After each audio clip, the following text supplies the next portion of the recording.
रहमतपुर गांव में रोहन नाम का एक लड़का रहता था। वह 10वीं कक्षा में पढ़ता था। उसके पिता दूध बेचने का काम करते थे। रोहन भी समय निकालकर अपने पापा के काम में हाथ बटाता था, जैसे गाय भैंस को नहलाना, चारा डालना और दूध निकालना आदि। रोहन घर के काम के साथ साथ पढ़ाई में भी अधिक ध्यान देता था, जिसके कारण वह हर वर्ष अपनी कक्षा में प्रथम स्थान हासिल करता था।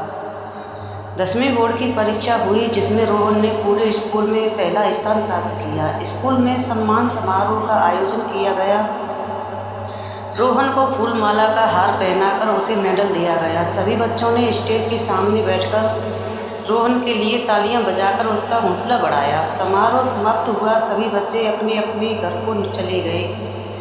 रोहन अपना बैग लेने के लिए क्लासरूम में जाकर देखता है कि एक लड़की, जिसका नाम मीनू है, वह टेबल पर अपना सिर झुकाकर रो रही थी। उस रूम में कोई और नहीं था। रोहन ने मीनू के पास जाकर पूछा, तुम क्यों रो रही हो? सभी बच्चे अपने अपने घर जा चुके हैं, तुम भी अपने घर जाओ। मीनू बहुत ही सुंदर और बुद्धिमान थी। उसने रोहन से रोते हुए कहा, मैंने इस बार पढ़ाई में बहुत कम मेहनत की थी, लेकिन मैं स्कूल में प्रथम स्थान हासिल नहीं कर पाई। मैंने अपने माता पिता से वादा किया था कि इस बार ज़रूर मैं प्रथम आऊँगी, लेकिन ऐसा नहीं हो सका। अब मैं अपने माता पिता के सामने कैसे जाऊँ? रोहन ने कहा, अच्छा तो ये बात है, तुम इसलिए रो रही हो? मीनू को हौसला देने के लिए रोहन ने पूछा, क्या मैं तुम्हें दोस्त कह सकता हूँ? मीनू ने सिसकते हुए कहा, जी हाँ। रोहन ने मीनू के आंसू पोंछते हुए कहा, दोस्त, जब रेस होती है तो उस रेस में बहुत सारे लोग भागते हैं, लेकिन विजय किसी एक की होती है। ठीक इसी प्रकार हम सभी पूरे साल मेहनत करते हैं, लेकिन परीक्षा में किसी एक को ही प्रथम स्थान प्राप्त होता है। इस बार अपनी कमियों को ध्यान में रखकर पढ़ाई करो। मुझे पूरा विश्वास है कि तुम प्रथम स्थान जरूर प्राप्त करोगी। रोहन की बातें सुनकर मीनू के अंदर एक नई चेतना सी जग गई। वह दोनों हाथों से रोहन को पकड़कर उसके गले लगकर तेज तेज रोने लगी। रोहन ने भी अपने दोनों हाथों से मीनू को पकड़कर गले से लगा लिया।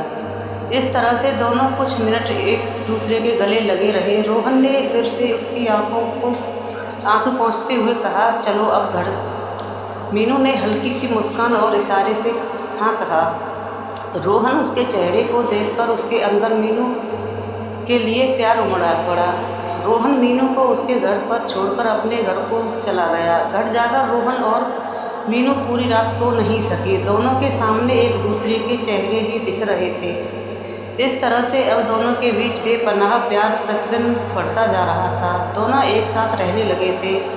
रोहन पढ़ाई में मीनू की मदद भी करता था। अब दोनों की स्कूल की पढ़ाई पूरी हो गई थी।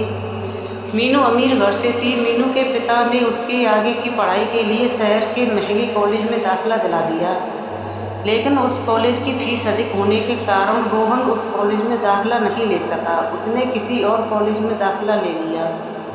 अब दोनों मिल नहीं पाते थे। समय बदला, रोहन के पिता की मृत्यु हो गई। अब रोहन का घर चलाना मुश्किल हो गया।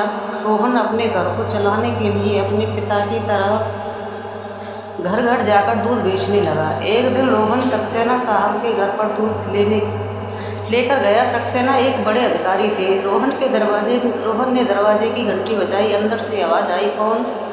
रोहन ने कहा, दूध वाला। सक्सेना साहब की लड़की एक बर्तन लिए घर से बाहर आई।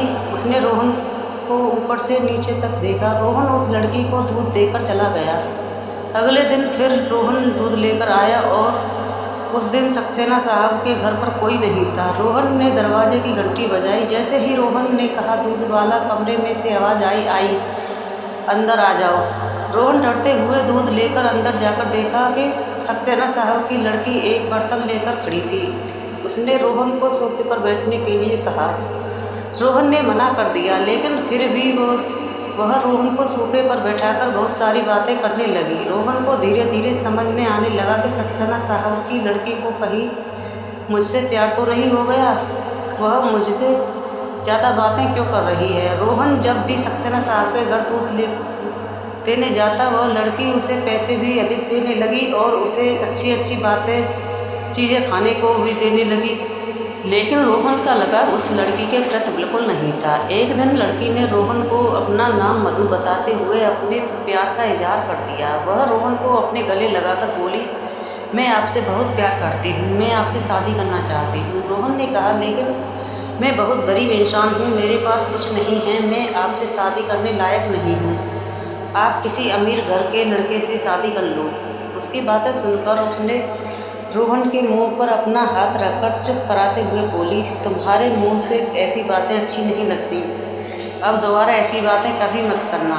रोहन ने अपने पहले प्यार के बारे में बताना चाहा, लेकिन मधु ने दोबारा से यह कहते हुए उसका मुंह बंद कर दिया कि मुझे अब आपसे कुछ नहीं सुनना, मैं आपसे शादी करूंगी। रोहन अपने घर आकर सोचने लगा कि मधु से पीछा कैसे छुड़ाए। अब रोहन को उसे अपने पहले प्यार मीनू की याद आने लगी। रोहन को समझ नहीं आ रहा था कि वह क्या करे। एक दिन रोहन मीनू के कॉलेज में जा पहुंचा। दोपहर की छुट्टी हुई थी। स्कूल के मैदान में एक पेड़ की छाया में मीनू और उसकी दोस्त बैठी हंसी मजाक कर रही थी। तभी मीनू की निगाह उसकी तरफ आते रोहन पर पड़ी। मीनू तेजी से दौड़कर रोहन के गले लग गई। मीनू और रोहन दोनों स्कूल के सामने एक रेस्टोरेंट में बैठकर बातचीत करने लगे।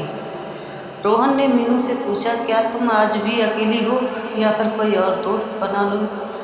मीनू रोहन को गुस्से भरी आंखों से घूरते हुए बोली, बनाया है, वह मेरे सामने बैठा है।